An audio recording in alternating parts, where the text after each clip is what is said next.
Hello, everybody. Looks like the gauge says it's empty. Let's take a walk into the kitchen and see what's in the fridge today, guys.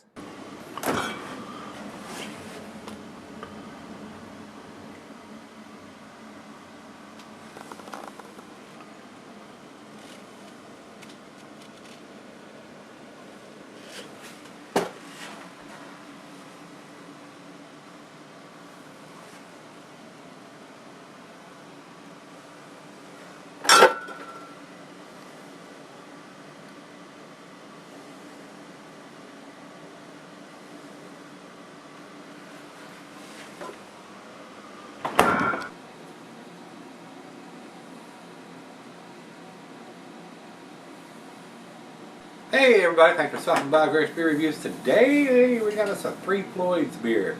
This is their Wig Splitter. According to what I see on Beer Advocate, this is a retired beer. I think they've done this in 2015. They only brewed it once, so it's been aging. I don't know when in 2015 they've done it. So probably getting close to a year old. I don't know exactly. They've done it in November, December of 2015. It's not quite that old yet. I'm reviewing this here on the 6th of June, but they only brewed it once. And Jeff sent me this, so thanks a bunch, Jeff, for buying this and paying to ship it to me. I do appreciate it, sir. Thank you very much. I cannot get 3 Floyds beer here in Virginia, and not this part anyway. This is a 7.70%. It is not written on the bottle. I had to look that up. I don't have the IBUs on this. Only thing I can tell you, the commercial difference says big wig, no wig, or comb over. Wig Splitter is an oatmeal stout brewed with freshly ground espresso. It's for those of us who like a little beer with their coffee or a little bit of coffee with their beer. Alright, food pairings for this style of beer, guys. It's an oatmeal stout. So this says here, food pairings is cheeses, earthy camembert fontina, goes well with your chocolate dishes, of course, and the meat is shellfish and smoked meat. Glass for a pint, Becker, Nonic, tumbler, mug, Silent Sidell. I'm using my favorite snifter today, and not recommended for extended cellarings. I would think they're saying that because it is a 7 point. It's not an 8, 9, 10 or a bigger beer, but it's done with coffee, and the coffee may fade over time. So I'm hoping it's still good. That's why I'm going to go ahead and get it reviewed and see what we got going on with this one. So that's all we need to talk about. 22-ounce bomber here, enough to share. Nice little hiss.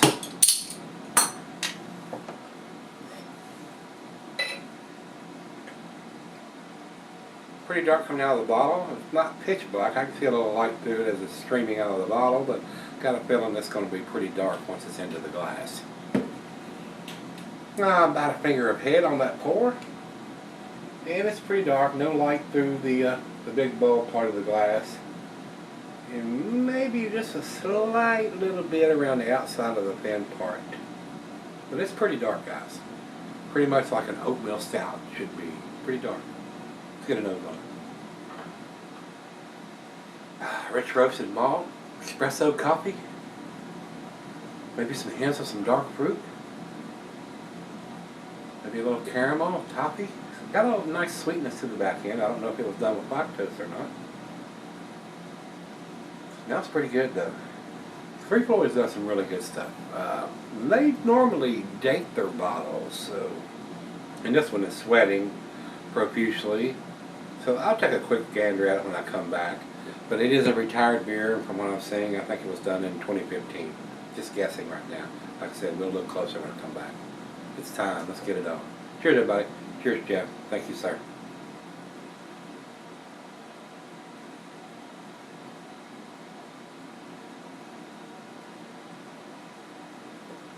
Oh, that's very nice.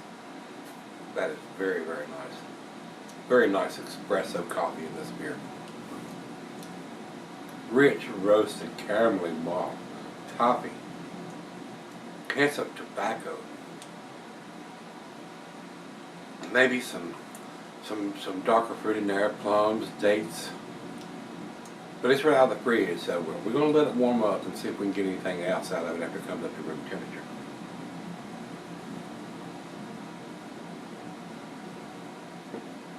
That is delicious. And it's not a huge beer. It's 7.7, almost 8%, but it's not like you're drinking a 10, 11, or 12%er that's going to kick your butt when you drink it, or try to drink a whole bottle of this, which I never do. I always share it when I get these bombers like this and the 750s, and even when it's just a 12 ounce, I always let her have a couple tastes out of each one. So she'll get the rest of this. It's left in the bottle. Give it a 4 or 5 good sips or whatever. Well, let's let it warm up and see where this one ends up, guys. I got the grill fired up. I'm going to throw some chicken on there. So let's go out there and fire up a stogie and cook some chicken. I'll be right back. Alright guys, I'm back. Been sipping on this about 30 minutes or so. This does have a bottled on date on it, guys. It says here, bottled on 4, and I can't read the date. It looks like it may be 20 or 28, not sure, of 2016. So this is not a very old beer. I was under the impression they'd done this in 2015 only, but this one's got April of 2016 on it. So, here's what it is. And I kind of figured it will have a date on it somewhere, because they're dating their stuff now. They haven't been doing it long, about a year now, maybe a little less. So they're dating their stuff, which is a good thing for us, and it's a bottled on date. So Jeff, once again, thanks again for sending it to me. I do appreciate it. Three Floyds really does some really tasty stuff. They do. Very nice beer, guys. It's nice coffee, very nice caramelly roasted malt, hints of some dark fruit in there, caramel, toffee, a little bit of sweet on the back end. Not overly sweet, but very pleasant beer. A very nice beer to finish up the evening with, is what I'm doing. Final beer of the evening for me. So let's do the final chug here. Wonderful nose on this. The rich roasted malt in the coffee is just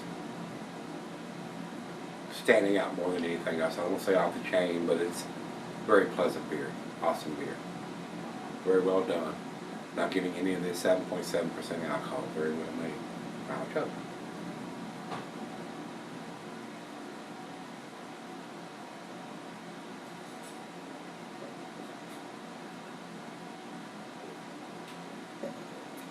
That's delicious. That is a very nice beer. Very nice coffee stout. Oatmeal gives it a little bit of creaminess in there. Very nice medium mouthfeel on this. Very pleasant. Very nice. On this beer, guys, as far as I'm concerned, 9 out of 10. For an oatmeal coffee stout, very pleasant. And it's like I said earlier, it's only 7.7%. It's not a 12%er that's going to knock your face in the dirt when you try to drink it, especially if you want to drink the whole thing by yourself. I enjoyed this, and I will give you a quick note on what I'm doing here. I'm reviewing this beer on the 6th of June, 6/6/16, and I went and ordered t-shirts today, and by the time you see this, I'm a week or two ahead, so by the time you see this, the shirts may be in. And I even talked to them about doing some hats this time. So might have some Gregsbeerreviews logo. They're going to be embroidered hats. They're not going to be silk screen. So it's actually going to be stitched in the front of the hat. So when I get the shirts and the hats in, I will do a video to let everybody else out there know that I've got them in. Because I've had a lot of people been asking for them over the last month or two. Seems like it comes in spurts. They'll sit here for a while and not have anybody wanting anything for 2 or 3 or 4 months, and all of a sudden I get 5 people asking me about them. So the openers have been ordered, and they probably ship today. So within the next 2 weeks, I should have openers and t-shirts and probably even some hats. Won't have very many hats. I'm probably going to do about 8 or 10 and see how they go. So, but this beer is awesome, guys. 9 out of 10. If I was putting New American rating on this, guys, it would probably be somewhere in 97, 98. Very tasty. Definitely worth picking up if you can get Three Floyds beers in your area. And this is a brewed once beer from what I'm reading, so you may still find this on a shelf somewhere. So I would look now, because it won't be there long, no doubt. Over to Beer Advocate, they say 95 world class. It is. It's a damn tasty beer. And over to Rate Beer, they say 99 overall, 100 in the style. So 95, 97, 99, all excellent numbers for this beer. So if you had it, let me know what you think, and if you see it, pick it up. Especially if you like an oatmeal coffee stout. Very impressive. Very nice. Very easy drinking for 7.7%. Alright guys, that's going to wrap it up. Come on back tomorrow. Let's go see what's in the fridge. See you then.